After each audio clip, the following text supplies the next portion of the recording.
자, 이제 1장 10절서부터입니다. 자, 우리 아까 1장 9절까지 산소망. 이제 산소망이란 뭐냐? 하나님께서 엄청난 이 유업을 하나님의 자녀들에게 주신다라는 거예요. 또 말세에 하나님께서 예비하신 또 이런 구원, 황홀한 구원이 있다라는 겁니다.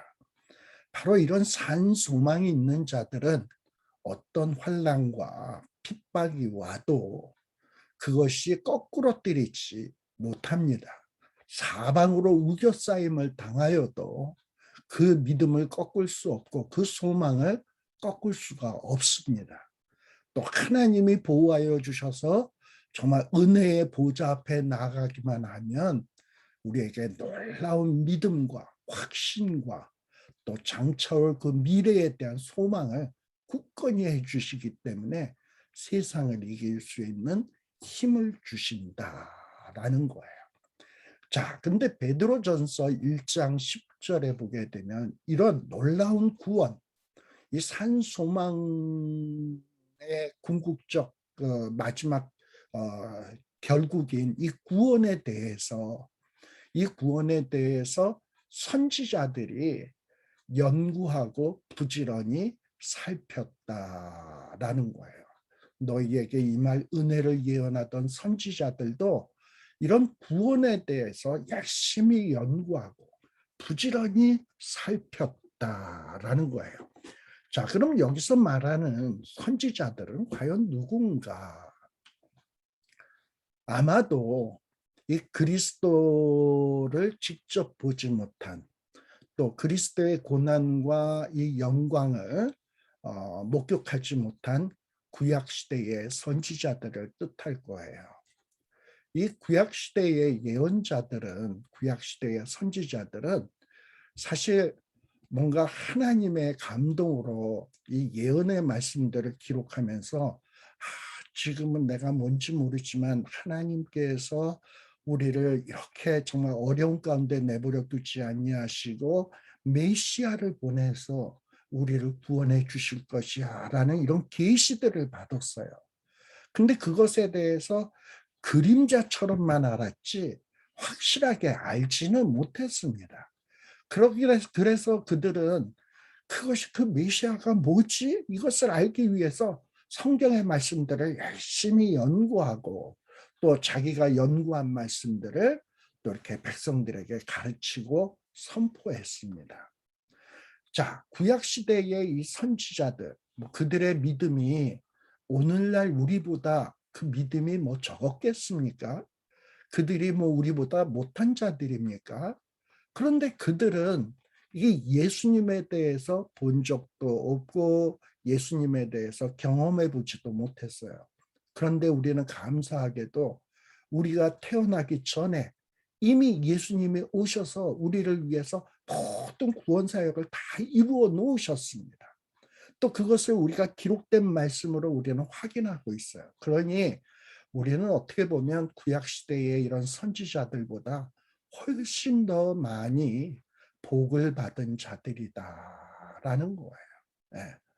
자, 그래서 누가복음 10장 24절에서도 예수님은 이렇게 이야기합니다. 제자들에게.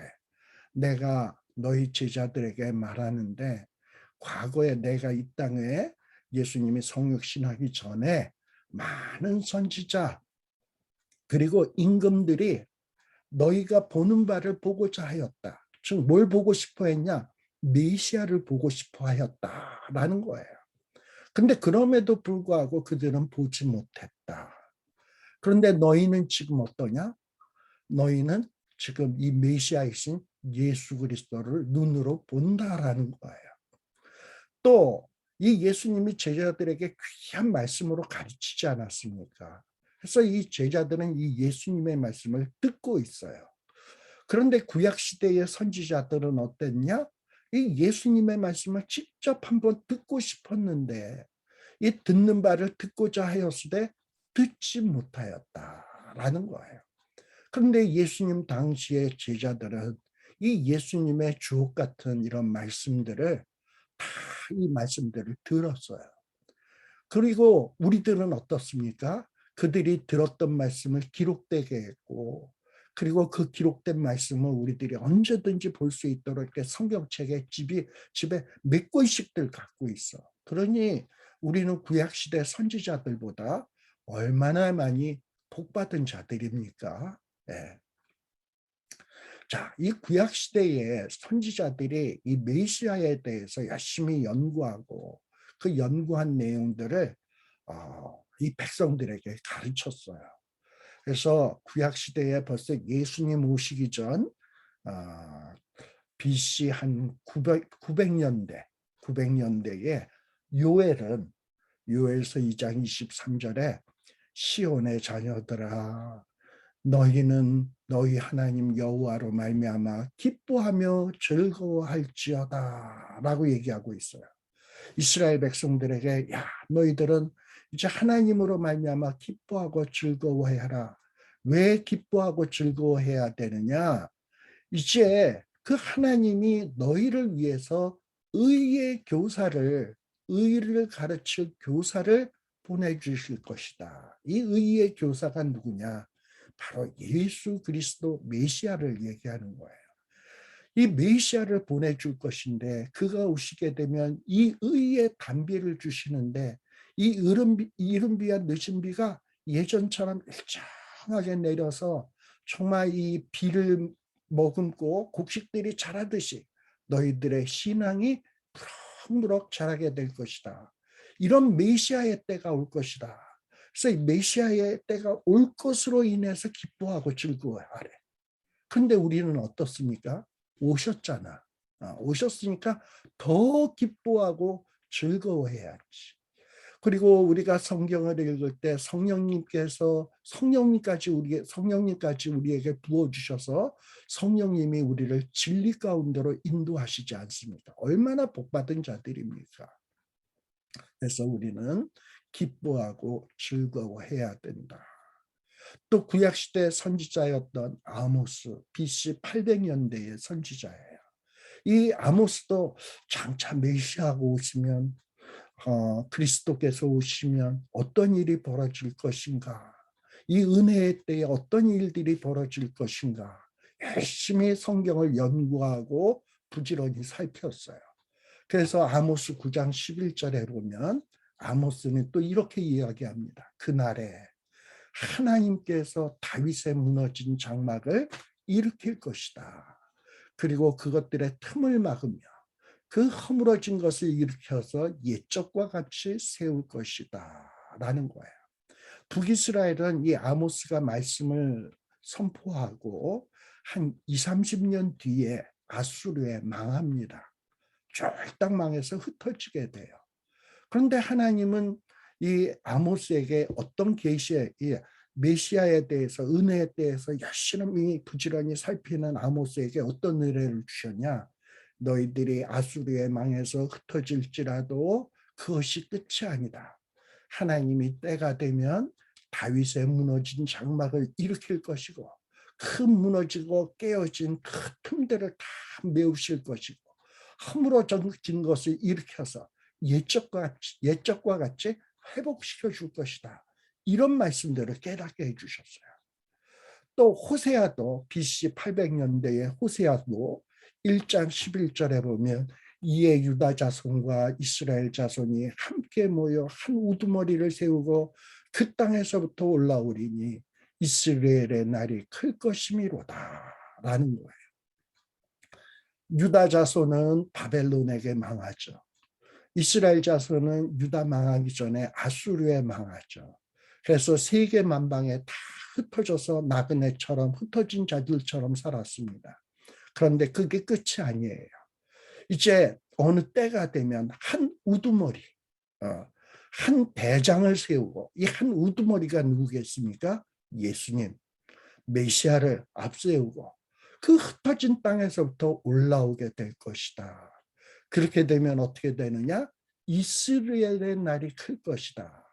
이스라엘이 아닙니다. 이스라엘은 저기 누굽니까? 아합의 와이프였던 이세벨이 정말 내시들에 의해서 성 밖으로 던져져서 몸이 산산조각 나고 개들이 와서 뜯어먹은 그 지역이 이스라엘입니다. 그래서 이 이스라엘은 저주받은 땅의 대표적인 명칭이에요.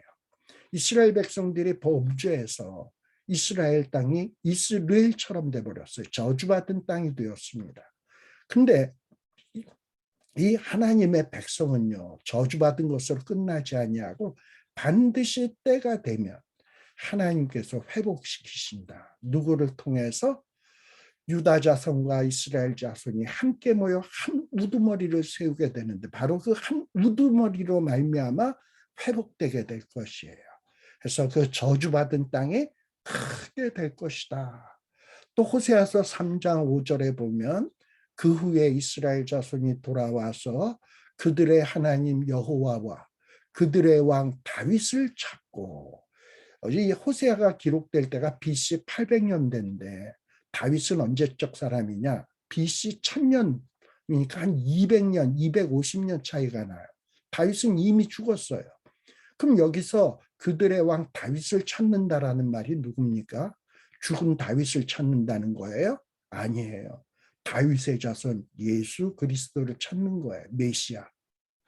즉 이스라엘 자손들이 흩어져 있다가 돌아와서는 메시아를 찾고 그 메시아로 말미암아 마지막 날에는 여호와를 경외함으로 여호와 그의 은총으로 나아가리라. 이런 회복의 때가 있다는 거예요. 이렇게 구약의 이 선지자들은 장차 있을 놀라운 그 황홀한 구원의 날, 예비된 구원의 날, 영광스러운 유업이 주어질 그 날에 대해서 열심히 부지런히 살피고 연구했다. 그것을 알고 싶어서 간절히 사모했다. 그래서 이렇게 조각조각이지만 선지자들에게 장차 있을 이 회복, 영광스러운 구원, 황홀한 구원이 어떻게 될 것인지를 조각조각으로 그 우리보다도 훌륭한 선지자들에게 이렇게 보여주셨어. 근데 그 선지자들에게 보여준 것은 조각조각인데 우리는 이 선지자들이 본 것, 또 예수님이 오셔서 공생의 기간 동안 하신 일들, 그리고 부활하신 것, 승천하신 것, 그리고 또 그 예수님에 대한 얘기를 제자들을 통해서 가르친 것, 이 모든 것을 우리가 소유하고 있으니 우리는 얼마나 복받은 자들인가. 또 미가 같은 경우에 남유다의 선지자였던 미가는 이 메시아에 대해서 열심히 사모하고 연구하다 보니까 뭘 깨달았냐? 아, 장차 메시아가 베들레헴에서 나시겠구나.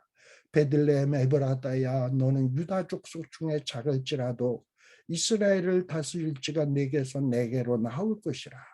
그의 근본은 상고의 영원에 있느니라. 우리 이거 다 아는 거잖아.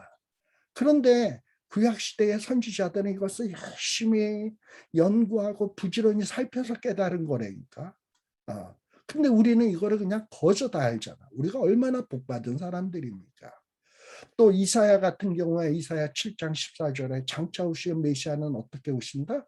처녀가 잉태하여 아들을 낳을 것이요. 그분이 오시게 되면 어떤 죄의 문제가 해결되어서 하나님과 우리가 함께 있을 조건이 이루어진다. 그의 이름을 임마누엘이라 하리라 라고 이야기하고 있습니다. 또 이사야는 더 나아가서 이 예수 그리스도가 메시아가 오시게 되면 그가 하실 일 가운데 우리 대표적인 것 이사야 53장에 보게 되면 그는 찔림을 받을 거다. 채찍에 맞을 것이다. 그리고 사람들에게 실어버린 바 될 것이다. 근데 그것이 다 무엇 때문이냐? 우리의 회복을 위해서다. 그가 찔림으로 우리가 나음을 입고 그가 채찍에 맞음으로 우리가 어떤 회복되게 된다라는 것을 분명히 선포해 주고 있습니다. 이렇게 구약시대의 선지자들은 장차 오실 메시아에 대해서 조각조각 지식을 알고 있었습니다만 우리에게는 온전한 지식이 주어지게 되었다. 그러니 우리는 얼마나 더 많이 복받은 사람들입니까? 그래서 참 우리는 하나님 앞에 감사해야 될 일들이 참 많다라는 생각이 돼요. 자, 이렇게 그 구약 시대의 선지자들은 이 자기 속에 계신 그리스도의 영이 받으실 고난, 후에 받으실 영광을 미리 증언하여 누구를 또한 어떠한 때를 지시하는지를 상고했다. 이 자기 속에 계신 그리스도의 영이라고 얘기했잖아요. 구약 시대에 그리스도께서 없었는데 무슨 그리스도의 영? 사실 이 성경에서 그리스도의 영 하면은 이 성령을 의미합니다. 특별히 그리스도의 영은 신약 성경에서 하나님의 영 또는 주의 영 혹은 성령으로 이렇게 막 상호 교환되면서 사용되고 있어요. 네. 사실 이 성령의 사역이 뭐냐? 제가 지난번에 우리 갈라디아서 공부하면서 성령에 충만해지게 되면 어떤 현상이 나타나는가 하는 것을 말했죠. 성령에 충만해지게 되면 그리스도를 바라보게 되고요. 그리스도를 증거하게 되고요. 그리스도를 닮게 되는 것이 이게 성령이 하시는 역사예요. 그래서 이 성령을 그리스도의 영이다라고 이야기를 하게 됩니다. 근데 아마도 구약 시대의 선지자들도 이 성령, 그리스도의 영이 안에 이렇게 계시면서 야, 장차 메시아가 오실 거야. 성령이 깨우치심을 준 것 같아. 그래서 그 깨우치심을 통해서 근데 그분은 오시게 되면 고난받을 거야. 그래서 이사야 53장에 그런 내용이 나왔잖아요. 근데 그것으로 끝나지 않아. 그분은 부활하실 거야. 영광의 몸으로 변화될 거야. 이런 것들을 깨달아서 증언하고 있고 예언하고 있다. 특별히 또 미가 같은 경우엔 그분이 어디서 태어날 것도 얘기합니까? 유다 땅 베들레헴 에브라다야. 너는 고을 중에서 가장 작지 아니하다. 왜? 너에게서 정말 메시아가 나오게 될 것이다.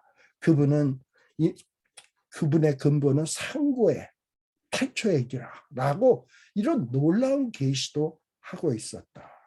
이렇게 말씀에 하나님의 뜻을 알기 위해서 엎드리고 기도하고 말씀을 묵상하다 보면 하나님께서 놀라운 이 선지자들에게 놀라운 미래를 깨닫게 해주셨던 것처럼 저와 여러분들도 정말 말씀을 붙들면서 정말 은혜의 보좌 앞에 나아가서 긍휼을 구하고 은혜를 구하고 이 말씀 깨닫게 해주옵소서. 내 믿음이 든든하게 되기 위해서 이 말씀을 깨닫기를 원합니다. 이러고서 기도하고 말씀 읽고 열심히 씨름하다 보면 하나님이 눈을 뜨게 해주신다니까. 눈을 뜨게 해서 남이 못 보는 것을 보게 하시고 비전을 갖게 하시고 꿈을 갖게 하시고 산소망이 있게 하시고 그리고 미래를 바라보는 눈이 있게 되는 거예요. 그러다 보면 현재의 고난을 이겨낼 수 있다라는 겁니다. 사실 선지자들도 얼마나 그 선지자들이 활동하던 당시에 얼마나 많은 고통들을 당하고 어려움들을 당하고 백성들로부터 핍박과 어려움들을 당했습니까? 그런데도 불구하고 그들이 꿋꿋하게 선지자직을 완성할 수 있었던 이유, 하나님이 보여주셨으니까.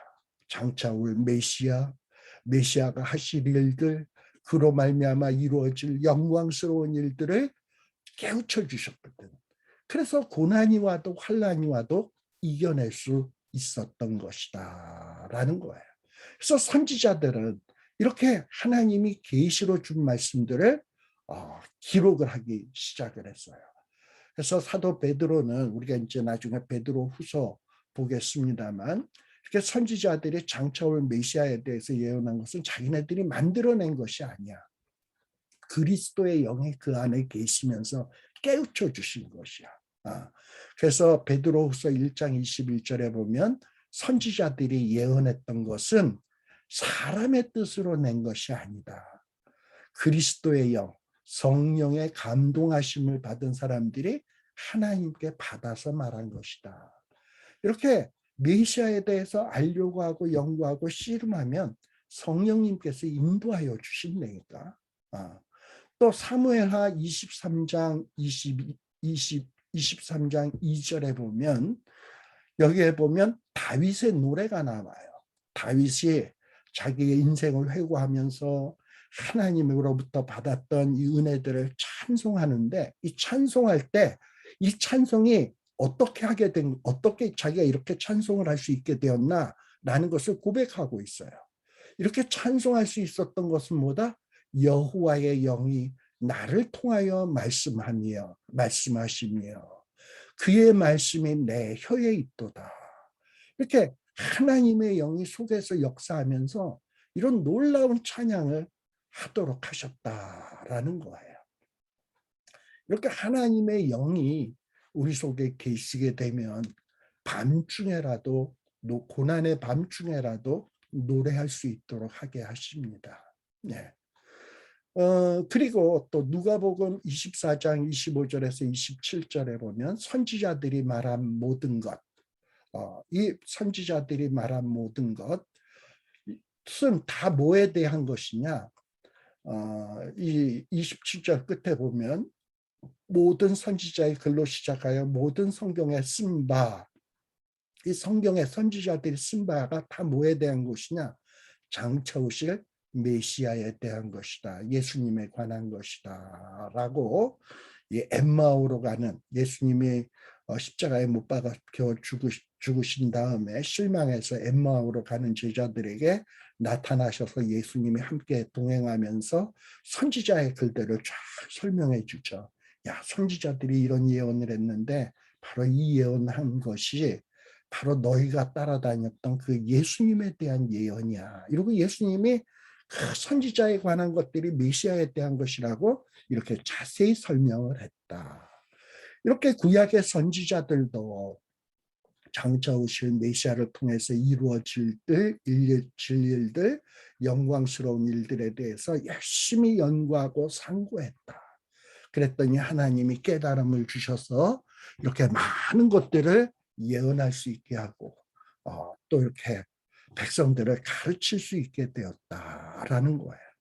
마찬가지로 오늘날 저와 여러분들도 정말 우리에게 주어질 이 산소망이 무엇인지, 장차 주어질 유업이 무엇인지, 예비된 구원이 무엇이 될지, 이것에 대해서 성경을 부지런히 읽고 그리고 열심히 씨름을 하다 보면, 그리고 은혜의 보좌 앞에 나아가서 무릎 꿇고 기도하다 보면 하나님이 우리의 눈을 뜨게 해주신다니까. 그리고 우리의 미련한 마음이 지혜롭게 돼서 깨닫게 해주신다니까. 그러면서 놀라운 은혜를 체험하게 한다니까. 그리고 우리의 마음속에서 다윗이 고백했듯이 하나님의 영이 나로 하여금 찬양케 만든다니까. 이렇게 되면, 이런 경지에 이르게 되면 우리에게 어떤 고난이 와도 이겨낼 수 있게 되는 거예요. 선지자들이 그렇게 이겨냈습니다. 그 어려운 선지자 사역을 감당하면서 그들이 이겨낼 수 있었던 것, 말씀 보고 묵상하고 연구하고 하나님이 은혜 주시고 깨닫고 확신 갖고 믿음 갖고 그래서 이겨냈다라는 겁니다. 그래서 우리도 그러한 준비를 해야 된다라는 겁니다. 자, 그런데 베드로전서 1장 12절에 보면 이 섬긴 바가 자기를 위한 것이 아니요 너희를 위한 것임을 계시로 알게 되었으니 이것은 하늘로부터 보내신 성령을 힘입어 복음을 전하는 자들로 이제 너희에게 알릴 것이요 천사들도 살펴보기를 원하는 것이니라. 여기서 이 섬긴 바라는 게 뭐냐? 이 선지자들이 한 거예요. 선지자들이 선지자로서 섬긴 일들이에요. 선지자들이 무엇을 섬겼냐? 이 메시아에 대해서, 장차 오실 메시아에 대해서 간절히 알기를 원하고 열심히 상고하고 그래서 깨달은 것을 예언한 것, 이것이 바로 선지자들이 섬긴 바예요. 근데 이것이 자기를 위한 게 아니라 너희를 위한 것이다. 너희는 누굽니까? 이 베드로전서의 수신자죠. 물론 당시 흩어진 자들일 수도 있습니다만 오늘 우리에게도 우리를 위한 것도 되는 거예요. 그러니까 선지자들이 말한 모든 것들이 결국은 누구를 위한 것이다? 우리를 위한 것이다. 사실 우리가 예수님을 믿기 전에 예수님이 세상에 예수 안 믿는 사람들도 예수는 십자가에 못 박혀 죽었다라는 거 알아요. 못 박히셨다는 거 알아요. 머리에 가시관 쓰셨다는 거 알아요. 그 세상 사람들도 다 아는 거야.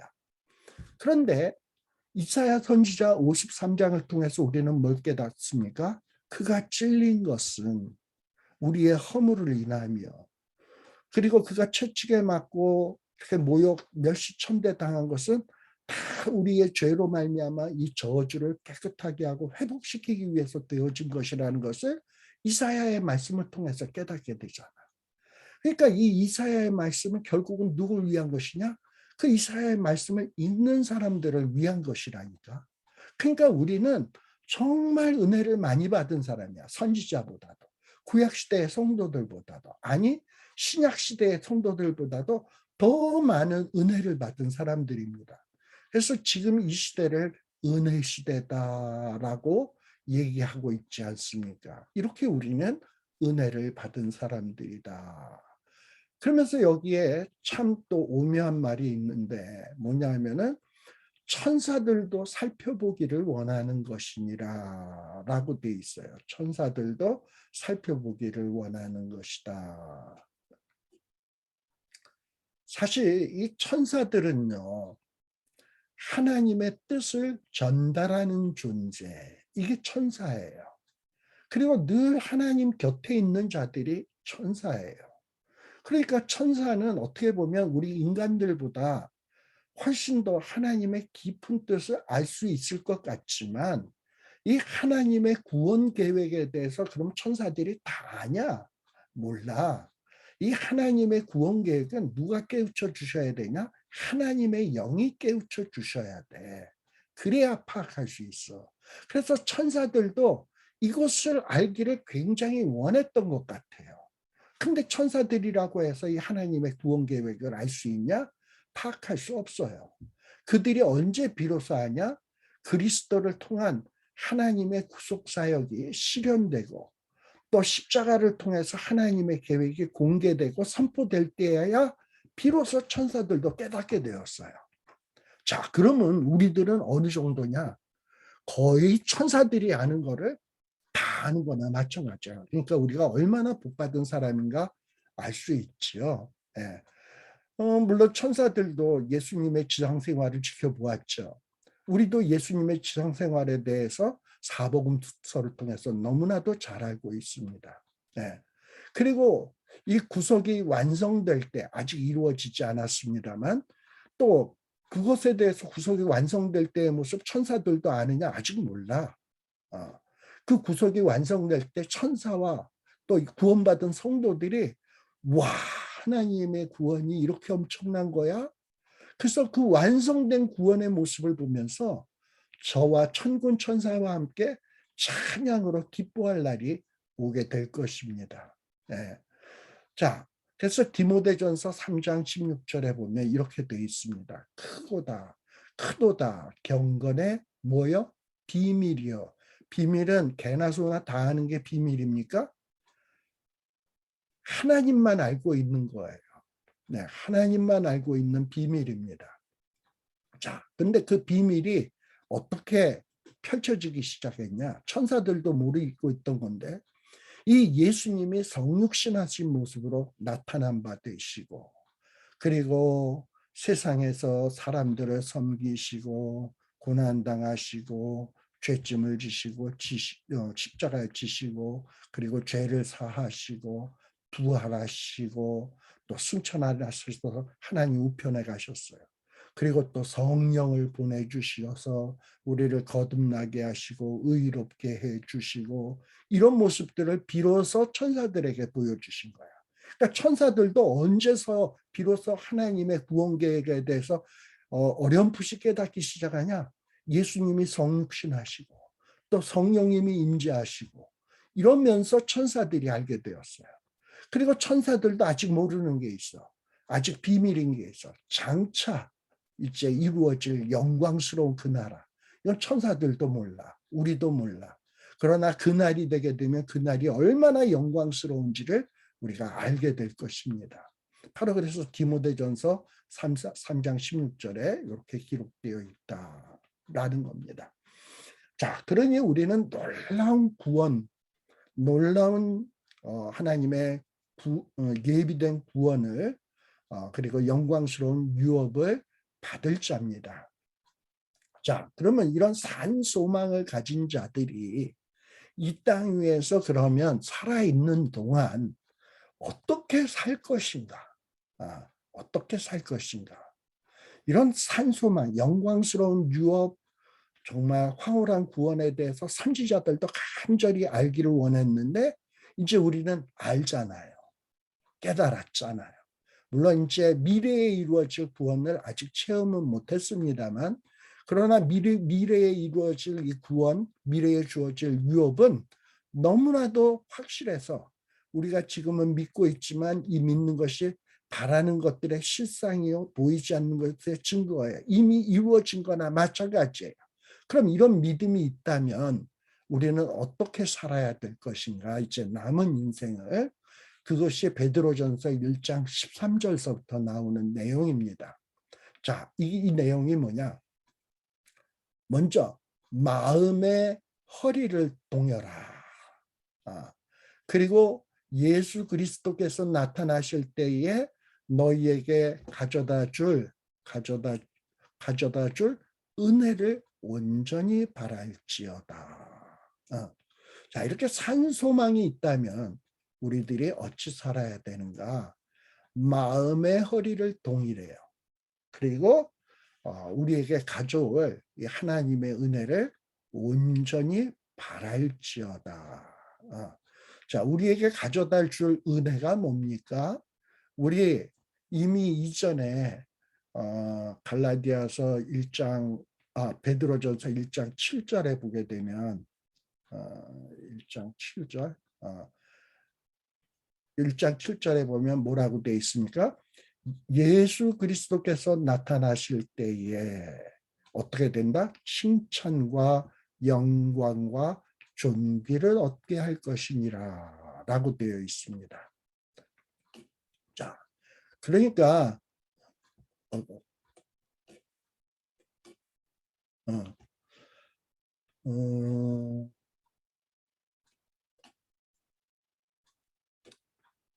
네. 자, 우리에게 가져다 주실 은혜가 뭐냐 하면 바로 베드로전서 1장 7절에 보면 칭찬, 영광, 존귀라는 거예요. 지금 흩어진 자들은 고난과 박해와 핍박과 굶주림과 어려움 속에 있습니다. 그러나 믿음을 가지고 허리를 동이고 근신하면서 믿음 지키려고 노력을 하다 보면 마침내 때가 되면 엄청난 칭찬과 영광과 존귀를 얻게 된다. 그리고 그것을 계속해서 소망하라는 거예요. 바랄지어다 라는 거예요. 네. 이 성경의 원리는 어떤 것이냐? 고난, 그리고 뒤따르는 영광. 이게 어떻게 보면 성경의 원리다. 자, 예수님이 이 땅 위에 오셔서 어떻게 했습니까? 고난받으셨다. 그러나 그 고난으로 끝납니까? 그 고난 받는데도 믿음 지키시고 정말 하나님의 뜻을 이루다 보니까 그 다음엔 어떻게 되었습니까? 뒤따르는 엄청난 영광이 있었죠. 우리가 그 모습을 누굴 통해서 배웁니까? 예수님을 통해서 배우지 않습니까? 또 사도 바울도 뭐라고 얘기합니까? 사도 바울이 주의 복음을 전도하면서 얼마나 많은 고난과 어려움을 당합니까? 돌에 맞기도 하고 굶기도 하고 파선당하기도 하고 유대인들에게 핍박당하기도 하고 얼마나 극심한 고난이 있었습니까? 그런데 사도 바울은 뭐라고 얘기합니까? 그래, 현재는 내가 고난당한다. 그러나 장차 올 것은 뭐냐? 영광이다. 현재의 고난은 장차 올 영광과 좋게 비교할 수 없다. 사도 바울은 그렇게 고백하지 않습니까? 이게 성경의 원리라니까. 자, 앞으로 박해가 있다고 칩시다. 적그리스도가 나타나서 우리의 신앙을 핍박하고 교회를 핍박한다고 합시다. 우리는 고난당할 거예요. 힘들 거예요. 그러나 괜찮아. 그 고난을 고난은 잠깐이고 그 뒤에는 어떻게 된다? 칭찬과 영광과 존귀를 얻게 될 것이다. 그래서 이 예수 그리스도께서 나타나실 때, 예수님이 재림하실 때에 우리에게 가져다 주실 그 엄청난 유업, 예비된 구원을 뭐 해라? 온전히 바랄지어다. 그때 우리에게 뭐가 있다? 칭찬, 영광, 존귀, 이런 것을 얻게 해주실 텐데 그것을 온전히 지금 이 현재 속에서 바라라는 거예요. 특별히 여기 보면 마음의 허리를 동여라 라는 말이 있어요. 이 마음의 허리를, 우리 띠 같은 걸 확 동이는 것은 우리가 보통 어떤 때 합니까? 여기 동이고라는 이 헬라어는 아나조사메노이라는 말을 쓰는데 어떤 급한 일을 당했을 때, 어디로 막 급하게 뛰어나가야 된다든지 전쟁을 해야 된다든지 그럴 때 띠를 딱 동이는 것을 뜻해요. 어떤 정신적이든 육체적이든 어떤 목표를 앞두고 아주 그냥 매진하는 이런 자세를 뜻합니다. 씨름서럽 선수들이 허리띠를 딱 조이고 요시 하고 이러고 나가지 않습니까? 그런 거예요. 예. 자, 그래서 우리가 고난을 당하고 힘든 일을 당할 때 어떻게 해야 되느냐? 허리띠를 바싹 졸라매야 돼. 그래, 고난이 오는구나. 근데 이 고난이 끝이 아니지. 내가 이것을 정말 이 고난 뒤에 올 일에 대해서 내가 그냥 온 시선을 집중해서 바라보자. 지금은 고난이지만 이제 장차 뭐가 있다? 장차 올 영광. 고난? 좋아. 그러나 이 뒤에는 뒤따르는 영광이 있다. 예수님도 그랬고 바울도 그랬고 그러니 나도 그럴 것이다. 요시하고 허리띠를 딱 졸라매는 거예요. 그래서 예수님을 믿는 그리스도인들은 주님의 재림날에 가져다 줄 은혜를 소망하면서 이 세상을 사는 동안 헐렐레하게 살아서는 안 돼. 이 세상에서 사는 동안에는 고난이 끝일 수가 없어요. 죄 많은 이 세상은 내 집 아닙니다. 괴로운 인생길 가는 몸입니다. 근데 그때 헐렐레 하면 안 돼. 마음을 딱 가다듬고 이 세상은 고통스럽지만 그러나 장차 올 영광, 그날 칭찬과 영광과 존귀의 그날에 시선을 딱 집중하고 허리띠를 딱 졸라매는 겁니다. 자, 근데 이런 고난의 날을 앞두고 우리를 무장시켜주고 보호해줄 것은 뭐냐? 말씀뿐입니다. 자, 여기에 보면 허리를 동이고라는 말이 나와요. 이 허리를 동이고 하면 구약에서 어떤 떠오르는 장면이 뭐가 있습니까? 출애굽할 때, 10가지 재앙 때 하나님은 이스라엘 백성들을 구원하기 위해서 어린 양을 잡아서 문설주에다 피를 발라라 했습니다. 그리고 피를 바를 뿐만 아니라 이제 그 유월절 잡은 양을 허리띠를 띠고 지팡이를 짚고 급히 먹으라고 했어요. 급히.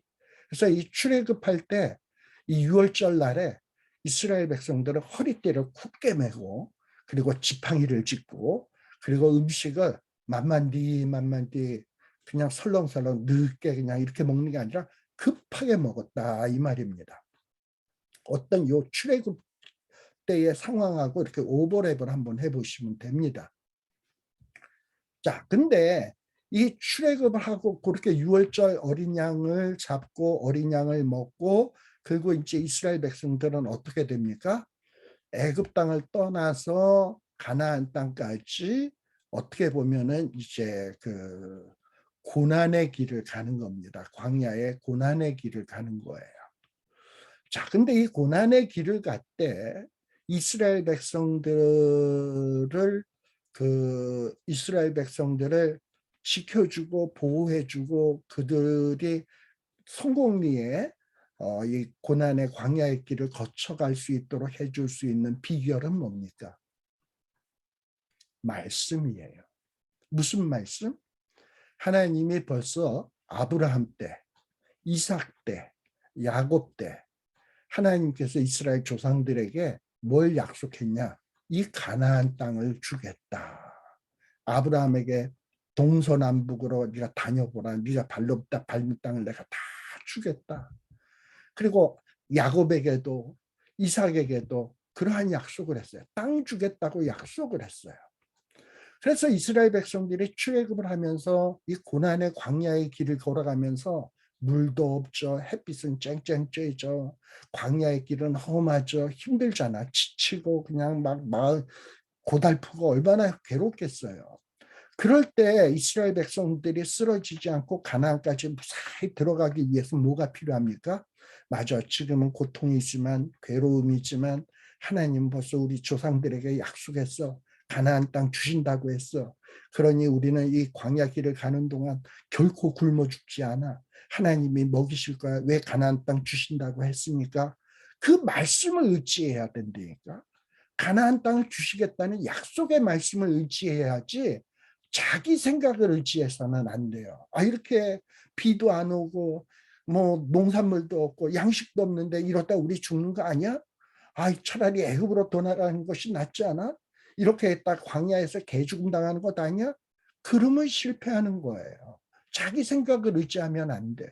이 고난의 광야에서 성공할 수 있는 비결은 하나님의 약속의 말씀을 의지해야 되는 거예요. 우리도 마찬가지예요. 우리의 이제 남은 인생에 많은 고난의 어떤 장애물들이 있을 것입니다.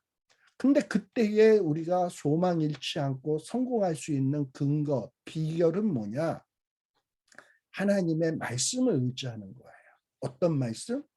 하나님의 말씀에 지렁이 같은 야곱아, 나는 내가 너를 지명하여 불렀나니 넌 내 것이다. 하나님이 보잘것없는 나를 택정했다라는 거예요. 하나님의 것이라고 하나님이 말씀해 주고 있어요. 그러면 우리는 그 말씀을 믿으면 돼. 그리고 하나님은 뭐라고 얘기합니까? 우리를 어떻게 된다? 너희가 지금은 괴롭지만 마지막 그때에 정말 예수 그리스도께서 나타나실 때 너희에게 칭찬과 영광과 존귀를 얻게 할 거야. 지금은 괴롭더라도. 이렇게 하나님이 작정을 하셨다니까. 그리고 전능하신 하나님이기 때문에 이 일은 반드시 성취될 것이거든요. 그러니까 이 약속의 말씀을 붙들면 돼. 그리고 하나님은 이렇게 하나님이 자기의 백성들을 놓치지 않기 위해서 어떻게 하셨냐? 어떤 죄로 인해서 이 하나님의 백성들이 하나님의 백성 못 될까 봐 하나님은 어린 양, 자기의 독생자 어린 양 예수 그리스도를 내어 주셨어요. 왜? 우리를 하나님의 것으로 만들기 위해서. 그리고 내어 주실 뿐만 아니라 그 어린 양을 피 흘리게 했다니까. 죽게 했다니까. 그래서 그 흘린 피로써 우리의 죄를 씻어 주셨다니까. 왜? 우리를 하나님의 백성 삼기 위해서. 우리에게 칭찬과 영광과 존귀를 얻게 하기 위해서. 하나님이 그 모든 그 자기의 정말 자기보다도 더 귀한 독생자를 내어주시고 피 흘리게 하시고 죽게 하셨다니까. 그리고 그런 사실을 성령님을 보내서 우리로 하여금 거듭나게 하시고 믿게 만드셨다니까. 그리고 그 성령님을 통해서 우리를 계속해서 말씀으로 인도하고 계신다니까. 그러면서 우리는 이 고난의 광야의 길을 가는 거예요. 이 고난의 광야의 길을 정말 이겨내고 승리하려면은 우리의 생각을 의지해서는 안 돼. 내 지렁이만도 못한 것이 내가 어떻게 승리할 수 있어. 나는 죄 많은 인생인데 에휴 될 대로 되라지. 이러면 안 돼. 하나님의 말씀에 뭐라고 해? 넌 내 것이야. 내가 너를 지명해서 불렀어. 나는 만세전서부터 너를 알아. 너를 위해서 내가 예수 그리스도를 보냈어. 피 흘리게 했어. 그리고 성령을 보내서 너를 거듭나게 하지 않았니? 그리고 지금 진리의 말씀으로 너희를 깨우치고 있지 않니? 그니 네 생각 의지하지 말고 말씀 붙들어. 말씀 붙들고 가. 하나님의 말씀은 내 가는 길에 등불이고 내 가는 길에 그 정말 뭡니까 갑자기 생각이 안 나네. 주의 말씀은 내 발의 등이요 등불이요 에요. 바로 이 말씀을 의지해야지 자기 생각을 의지하면 안 된다. 빌립보서 1장 6절에 보면 하나님은 또 이렇게 약속합니다. 너희 속에 착한 일을 시작하신 이가 그리스도 예수의 날까지 이루실 줄을 우리가 확신하노라. 하나님은 우리를 아시고 택하시고 예수 그리스도 보내시고 거듭나게 하시고 믿음 주시고 인도하기 시작했으면 결코 중간에 포기하는 일이 없어요. 마지막 예수 그리스도의 날까지 반드시 이루실 거예요. 이 말씀을 붙드는 거예요. 네. 그래서 우리는 이렇게 하나님이 우리에게 착한 일을 시작하셨어요. 그리고 이제 광야의 길을 가는 겁니다. 자, 그러면 우리가 하나님께서 우리에게 이렇게 이미 착한 일들을 시작하셨는데, 좋은 일들을 시작하셨는데, 그러면 우리는 가만히 있으면 되냐? 아니에요. 우리는 고난의 광야의 길을 순례하는 순례자로서 우리가 해야 될 일들이 있습니다. 지금 이 베드로 전서에 흩어진 자들, 원해서 흩어졌든 원치 않아서 흩어졌든 어쨌든 흩어졌어요. 그런데 하나님이 그 흩어진 자들에게 고난과 핍박만 주신 것이 아니야. 그들 속에 믿음 주셨고 산 소망을 주셨어요. 그리고 그들이 비록 고난의 광야에 흩어진 자들의 여정을 살아가고 있지만 하나님이 그들에게 원하는 것이 있어요. 흩어진 씨앗들이 되어서 거기에서 주의 복음 증거하기를 우리 하나님은 간절히 원하고 있었습니다. 그들은 환난과 핍박 중에서도 신앙 지키면서 주의 복음을 증거했습니다. 그래서 오늘날 이렇게 교회가 부흥하게 됐고 저와 여러분들이 이렇게 신앙을 선물로 갖게 된 거예요. 마찬가지로 우리의 이 고난의 여정길에서 우리 하나님께서는 결코 우리를 포기하지 않을 겁니다. 지켜주실 거예요. 전능하신 하나님의 보호로 지켜주실 것입니다. 그러면 우리는 가만히 있으면 되냐? 우리가 이 고난의 광야 속에 흩어진 씨앗처럼 흩어지지만 그 안 속에서 비록 고통이고 고난 속이지만 성실히 감당해야 될 일들이 있습니다. 마치 누구처럼? 예수님처럼. 이 세상의 광야 속에 내 동댕이 쳐지신 예수님이 가만히 계셨습니까? 하나님께 불평 원망만 하고 가만히 있었습니까? 아니요. 이 세상에 오셔서 사람들을 섬기시고 사람들의 종이 되어 주셨어요. 사람들의 죄짐을 지고 묵묵히 십자가의 형장으로 나가셨습니다. 예수님은 자신이 감당해야 될 일들을 감당하셨어요. 그렇게 해서 우리를 살리셨습니다. 그게 우리 예수님이 가신 길이에요. 그렇다면 우리들이 가야 될 길도 있는 것 아닙니까? 그래서요, 우리들이 이제 남은 인생, 이 고난의 광야에서 가는 그 발걸음은요, 우리 뒤에 뒤따라오는 이들의 이정표가 되어야 되는 겁니다. 이 고난의 광야의 길을 내가 산소망을 가지고 내게 주신 사명이 무엇인가를 생각하면서 툭 걸어갔을 때에 내 뒤따라오는 분이 믿음의 사람이라면 저렇게 살아야 되는 거구나 하는 이런 이정표가 되어 주어야 된다니까. 우리 예수님이 그랬듯 앞서간 그 고난 속에 흩어진 자들이 그러했듯 우리도 우리 뒤에 올 자녀들에게 또 우리의 믿음의 후배들에게 이런 이정표가 되어줘야 된다니까. 그래서 우리가 베드로 전서를 보면서 우리가 남은 인생을 어떻게 살아야 될지 이거를 좀 한번 깊이 묵상을 해봐야 되겠다라는 생각을 해봅니다. 제가 요 순례자의 노래 우리 다 잘 아는 내용인데요. 우리는 고난으로 끝날 사람들이 아닙니다. 비록 이제 마지막 우리가 가야 할 시온성은 멀리 보이고 아득해 보이고 암담해 보일지 모르지만 반드시 도착할 그 집입니다. 그래서 여기 보면 저 멀리 배는 나의 시온성 오 거룩한 곳 아버지 집. 이 거룩한 아버지 집에 이르면 이 아버지로부터 말할 수 없는 영광스러운 유업을 얻게 될 것입니다. 지금 우리는 고난을 당하고 핍박을 당하고 어려움이 기다리고 있을지 모르지만 그곳에는 정말 하나님의 예비된 이 놀라운 구원이 기다리고 있습니다.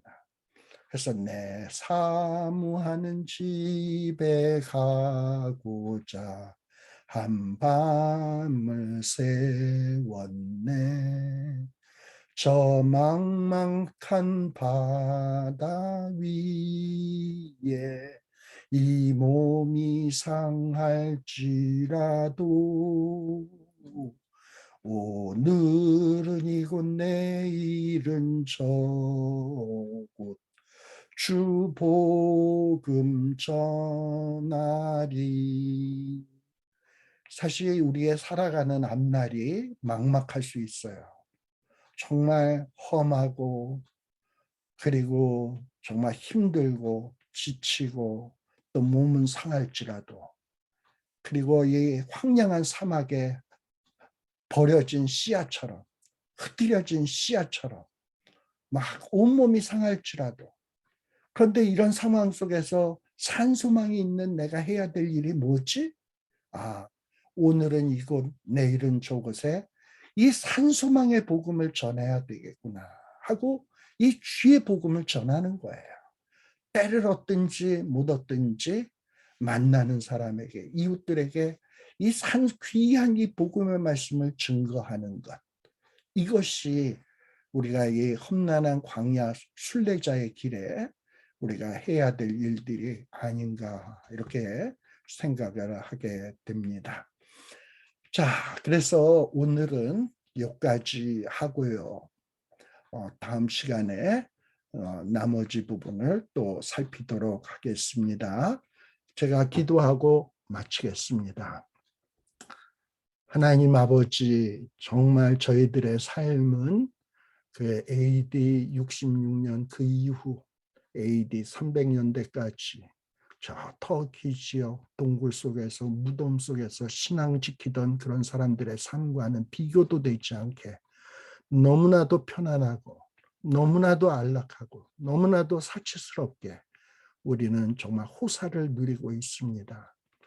그들은 그 고난과 박해 속에서 믿음 지키기 위해서 정말 짐승처럼 살았는데 그런데 그런 가운데서도 그들은 정말 그 어려운 가운데서도 주의 복음을 증거했고 생명의 씨앗들을 곳곳에 가서 뿌렸는데 오늘 이렇게 편안하게 사는 저희들은 무엇을 하고 처자빠져 있는지요.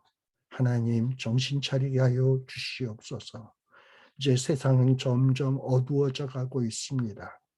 교회도 많이 타락하고 세상도 진리와 거짓이 그야말로 무엇이 어떻게 된 것이 알 수 없을 정도로 엉망진창이 되어가고 있습니다. 말세다라는 소리가 이곳저곳에서 터져나오고 있습니다. 그러나 진정한 고난의 때는 아직 오지도 않았음을 저희들이 압니다. 더 무시무시하고 더 힘들고 더 고통스러운 날이 올 텐데 하나님 그때 저희들이 어찌 살아야 될까요? 하나님 우리 속에 산소망을 주시고 우리가 받을 바 유업이 얼마나 엄청난 것이며 예비된 구원이 무엇이며 이것을 바울에게 깨닫게 했듯 또 귀한 앞서간 믿음의 선배들에게 깨닫게 해주었듯 우리에게도 깨닫게 하여 주시고 그 산소망을 붙들고 거칠고 험난한 광야의 순례길이지만 시온성 바라보며 뚜벅뚜벅 걸어가는 저희들이 되게 하여 주시옵소서. 그리고 험난한 광야길이지만 우리 가는 곳곳마다 복음의 씨앗을 뿌리게 하여 주시고 흩어지는 그곳에 정말 예수 그리스도를 증거하는 저희들이 되게 하여 주시옵소서. 믿음의 선배들이 우리에게 믿음의 이정표, 신앙의 이정표를 남겨주었듯 우리도 우리의 후손들에게 정말 귀한 신앙의 이정표를 남겨줄 수 있는 믿음의 선배들이 되게 하여 주시옵소서. 예수님 이름으로 기도드리옵나이다. 아멘. 자, 이상으로서 마치도록 하겠습니다.